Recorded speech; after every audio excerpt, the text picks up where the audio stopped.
নমস্কার, আমি শুভেন্দু এসে গেছি এক নতুন ভিডিও নিয়ে আমার চ্যানেল ট্রাভেল বাইটস শুভেন্দু ভ্লগে।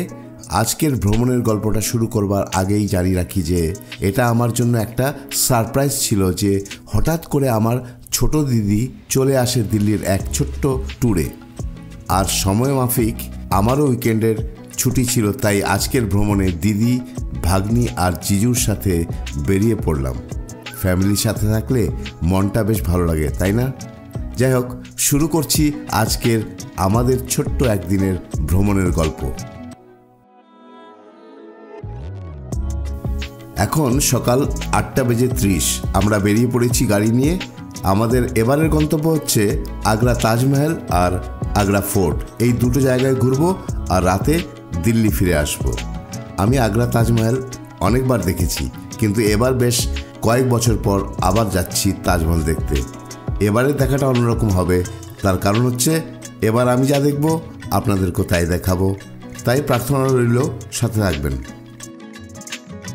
এক্সপ্রেসওয়েতে আমাদের গাড়িটার টায়ার পাংচার হয়ে যায়, তাই দাঁড়াতে হয় কিছুক্ষণ সময়। এক্সপ্রেসওয়েটা দারুণ বানিয়েছে গভর্নমেন্ট, সত্যি প্রশংসা করার মতো। এগিয়ে চলেছি আমরা আমাদের গন্তব্যে। দিল্লি টু আগ্রা ডিস্টেন্স হচ্ছে 222 কিলোমিটার, সময় লাগবে প্রায় 3.5 ঘন্টা। রাস্তা দুর্দান্ত ভালো, তাই আশা করছি বেশি সময় বা বেশি দেরি হবে না পৌঁছতে। আমরা ঠিক করেছি আগ্রা পৌঁছে লাঞ্চ সেরে নেব সবার আগে, তারপর তাজমহল দেখতে যাব। আপনারা সাথে থাকুন, কথা দিচ্ছি খুব ভালো লাগবে। আগ্রা পৌঁছে গেছি আর মাত্র কিছু দূর। সবার আগে লাঞ্চটা সেরে নেব, তারপর বেরোবো তাজমহল দেখতে। গাড়িটা আমাদের একটু দূরেই ছাড়তে হবে, আগে যাবার পারমিশন নেই। আগে একটু হাঁটলেই আমাদের ব্যাটারি গাড়ি পৌঁছে দেবে তাজমহলের ঠিক সামনে। আসলে তাজমহলকে পলিউশন থেকে বাঁচাবার জন্য গভর্নমেন্টের তরফ থেকে এই প্রচেষ্টা খুব সাধুবাদ দেওয়ার মতো।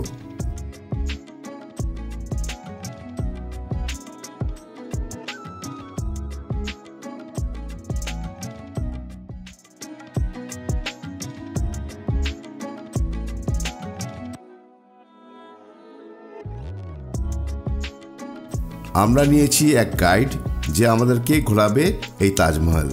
গাইড গেছে আমাদের টিকিট নিতে। টিকিট অনলাইনেও পাওয়া যায়, অনলাইন করাটাই ঠিক, তাহলে এই লাইনে দাঁড়িয়ে টিকিট কাটতে হবে না। উইকেন্ড, তাই ভিড়টাও একটু বেশি। যাই হোক, ট্যুরিস্ট প্লেসে ভিড় থাকবে না।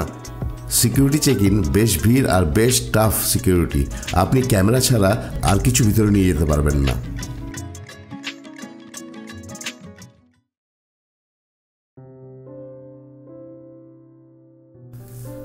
সময়ের স্রোতে প্রেমের এক অনন্য নিদর্শন, পৃথিবীর 7ম আশ্চর্যের অন্যতম তাজমহল। ভারতের আগ্রায় অবস্থিত এই অনন্য স্থাপত্য শুধু একটি সমাধিসৌধ নয়, এটি ভালোবাসার এক চিরন্তন প্রতীক। আজ আমরা জানব তাজমহলের ইতিহাস, স্থাপত্য শৈলী, গুরুত্ব এবং কিছু অবিশ্বাস্য তথ্য। যেই গেট দিয়ে তাজমহলে প্রবেশ করছি, এই গেটের নাম হচ্ছে ইস্ট গেট। এগিয়ে যাচ্ছি দরওয়াজে এ রোজার দিকে, যেটা তাজমহলের মেইন এন্ট্রি গেট বলতে পারেন। তাজমহলের এই দরওয়াজা ই রোজার বিষয়ে একটু বলে রাখি আপনাদের।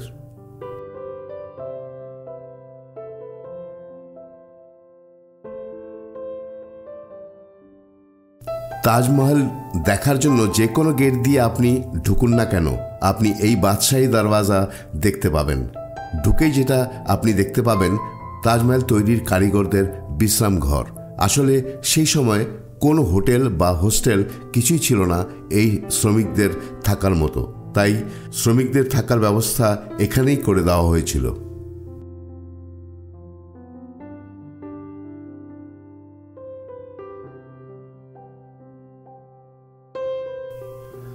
তাজমহল প্রবেশের আগে মূল ফাটকের মাধ্যমে একটি অসাধারণ অপটিক্যাল ইলিউশন, যেটাকে আমরা দৃষ্টিভ্রম বলে থাকি, দেখা যায়।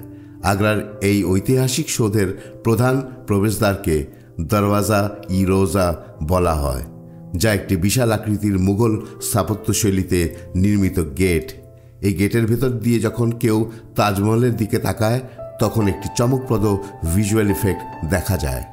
যখন কেউ ফটকের ভেতর থেকে তাজমহলের দিকে এগিয়ে যায় তখন মনে হয় তাজমহল ধীরে ধীরে দূরে যাচ্ছে, কিন্তু আশ্চর্যের বিষয় হলো যদি কেউ পিছিয়ে আসে তাহলে তাজমহলকে খুব বড় আকার আর কাছে দেখায়।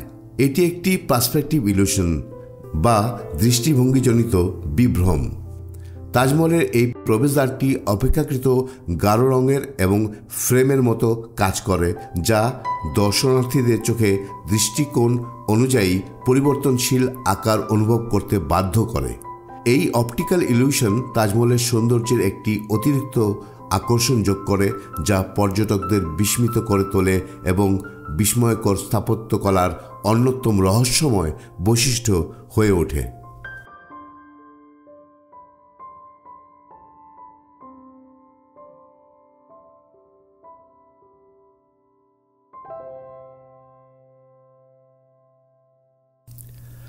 তাজমহলের গল্প শুরু হয় 1631 সালে, যখন মুঘল সম্রাট শাহজাহানের প্রিয়তমা স্ত্রী মুমতাজ মারা যান। শোনা যায় মৃত্যুর আগে মুমতাজ 3টি ইচ্ছা প্রকাশ করেছিলেন। একটি ছিল তিনি যেন মৃত্যুর পরও স্মরণীয় থাকেন। শাহজাহান তার ইচ্ছা পূরণ করতে শুরু করলেন এক বিশাল সৌধ নির্মাণ, যা হতে চলেছে ইতিহাসের অন্যতম শ্রেষ্ঠ স্থাপত্য। 22 বছর ধরে 20,000-এরও বেশি শ্রমিক দিন রাত কাজ করে তাজমহল নির্মাণ করেন। পারস্য, তুরস্ক, মধ্য এশিয়া এবং ভারত থেকে দক্ষ কারিগর আনা হয়। বলা হয় এই স্থাপত্যের খোদাই করা প্রতিটি পাথর যেন শাহজাহানের শোকের প্রতিচ্ছবি।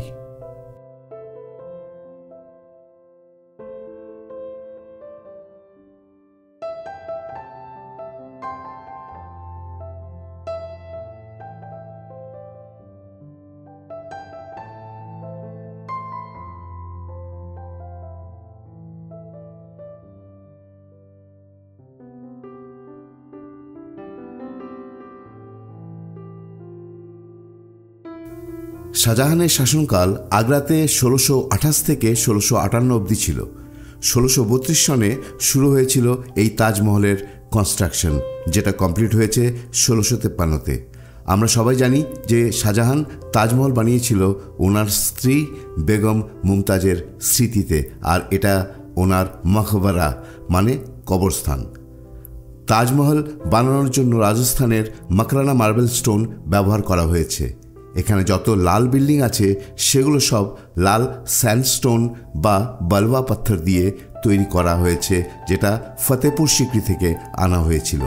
শাহজাহানের এই তাজমহল বানানোর জন্য 20,000 কর্মী কাজ করত। তার মধ্যে 6,000 কর্মী বিদেশি আর বাকি 16,000 কর্মী আমাদের দেশের লোকেরাই ছিল। আর এই তাজমহল বানানোর জন্য সেই সময়কালে 3,20,00,000 খরচা হয়েছিল।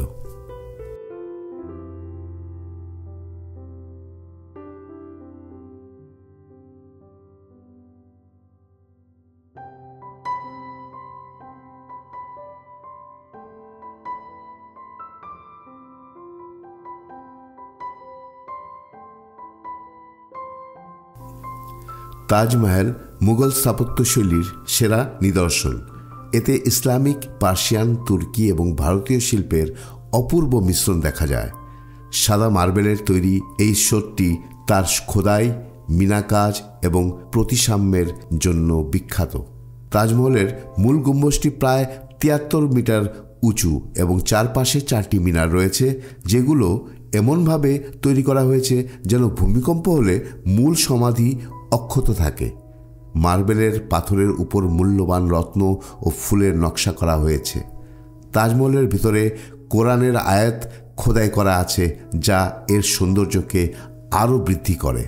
1983 সালে ইউনেস্কো তাজমহলকে বিশ্ব ঐতিহ্যের অংশ হিসেবে ঘোষণা করে। প্রতি বছর প্রায় 7 থেকে 8 মিলিয়ন পর্যটক এটি দেখতে আসেন। এটি শুধু ভারতের গর্ব নয়, বরং এটি বিশ্বের অন্যতম প্রতীকী স্থাপত্য।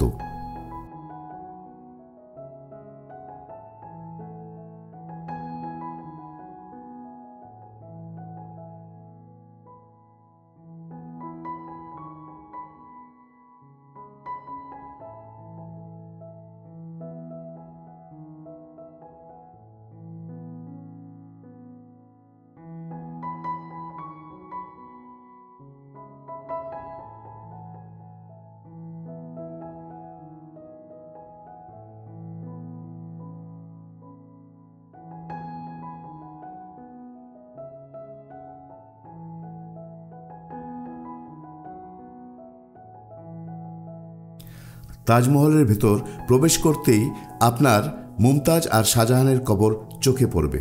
এই দুটো কবরই নকল। ঠিক এর নিচে বেসমেন্টে আছে এনাদের আসল কবর। আসলে আমরা তাজমহলকে যে জায়গা থেকে দেখি সেটা হচ্ছে তাজমহলের পেছন দিক, আর ঠিক যমুনা নদীর সাইড থেকে যে তাজমহল দেখা যায় সেটা হচ্ছে তাজমহলের সামনের দিক। যদি তাজমহল ঘুরতে চান তাহলে বেস্ট টাইম হচ্ছে উইন্টারের যে কোনো দিন। তাজমহলের এন্ট্রি টাইমিং হচ্ছে সানরাইজ টু সানসেট, তার মানে সকাল 6টা থেকে সন্ধ্যা 6টা। ফ্রাইডে ট্যুরিস্টদের জন্য তাজমহল বন্ধ থাকে, শুধু লোকাল মুসলিমস তাজমহলের মসজিদে নামাজ পড়বার পারমিশন থাকে।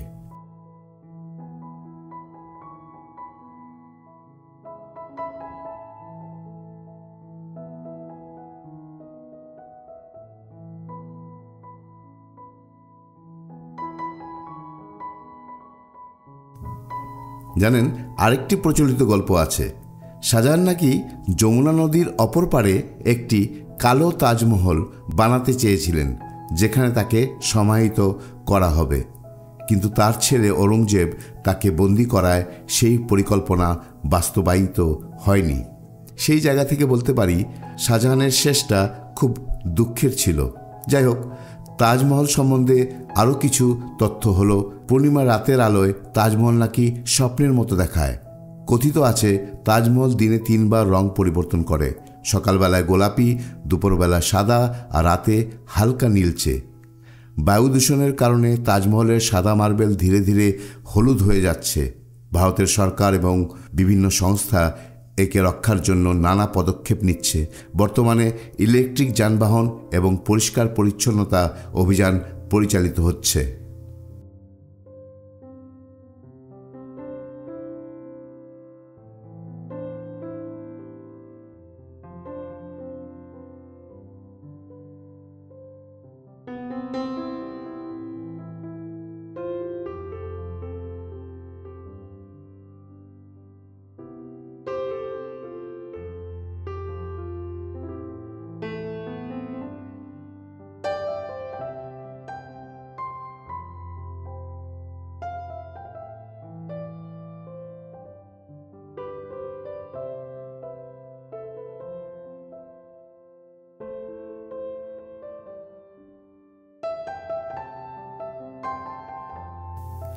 1983 সালে ইউনেস্কো তাজমহলকে বিশ্বের ঐতিহ্যের অংশ হিসেবে ঘোষণা করে।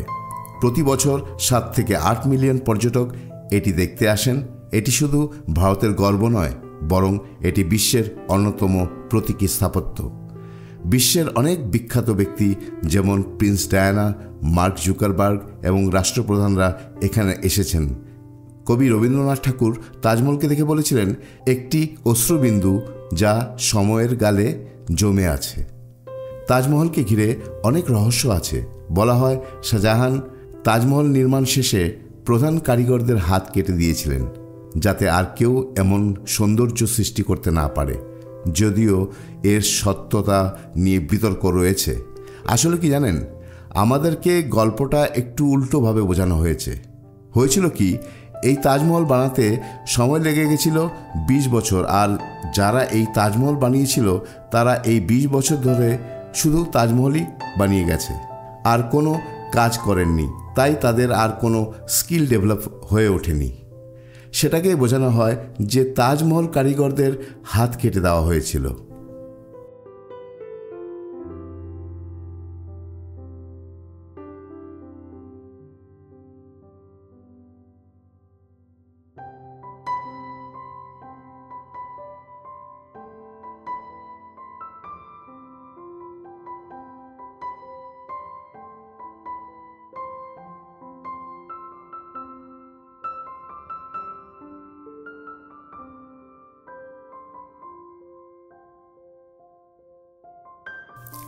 জানেন, আমি বহুবার তাজমহল দেখতে এসেছি, কিন্তু প্রতিবারই এটি আমাকে অভিভূত করে তোলে এবং আমি উচ্ছ্বসিত হয়ে উঠি।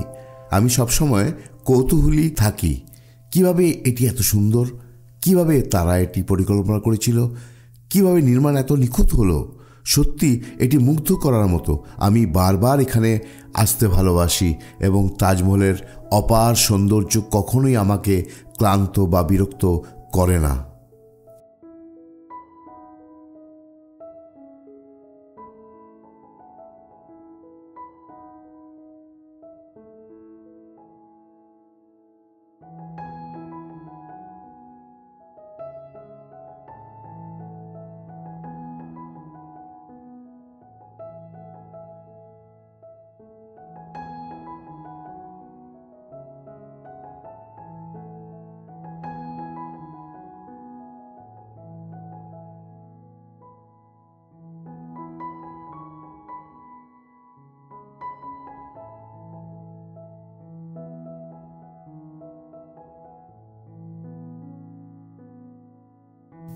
আজকের এই অসাধারণ সফর ধীরে ধীরে শেষের পথে। তাজমহলের অপার সৌন্দর্য আমাকে আবারও মুগ্ধ করল। প্রতিটি কোণ, প্রতিটি খোঁজ, প্রতিটি শৈল্পিক নিদর্শন যেন ইতিহাসের এক অবিস্মরণীয় কাব্য। এখানে সময় কাটিয়ে এর সৌন্দর্যে হারিয়ে যাওয়া সত্যি এক অভূতপূর্ব অনুভূতি। এখন আমি তাজমহল কমপ্লেক্স থেকে বের হচ্ছি, তবে আমার আগ্রা ভ্রমণ এখানেই শেষ নয়। এখান থেকে আমি সরাসরি আগ্রা ফোর্টের দিকে রওনা দেব, যে দুর্গ মুঘল সাম্রাজ্যের এক অনন্য সাক্ষী। সেখানে সম্রাট শাহজাহান শেষ জীবন কাটিয়েছিলেন, দূর থেকে তার প্রাণের তাজমহলের দিকে চেয়ে। আমি অধীর আগ্রহে অপেক্ষা করছি সেই ঐতিহাসিক দুর্গটি ঘুরে দেখবার জন্য। এরপর ধীরে ধীরে আমি বাড়ির পথে পা বাড়াবো, কিন্তু এই সফরের স্মৃতিগুলো আমার মনে চিরকাল অমলিন থাকবে। তাজমহল শুধু একটি স্থাপত্য নয়, এটি ভালোবাসার প্রতীক, শিল্পের এক বিস্ময় এবং সময়ের সঙ্গে সঙ্গে আরও মোহনীয় হয়ে ওঠা এক অনন্য সৃষ্টি। এই অসাধারণ যাত্রা আমার হৃদয়ের চিরস্মরণীয় হয়ে থাকবে। আমি সত্যি ভালোবাসছি এই ভ্রমণটিকে এবং আশা করি আবারও খুব শীঘ্রই এখানে ফিরতে পারবো।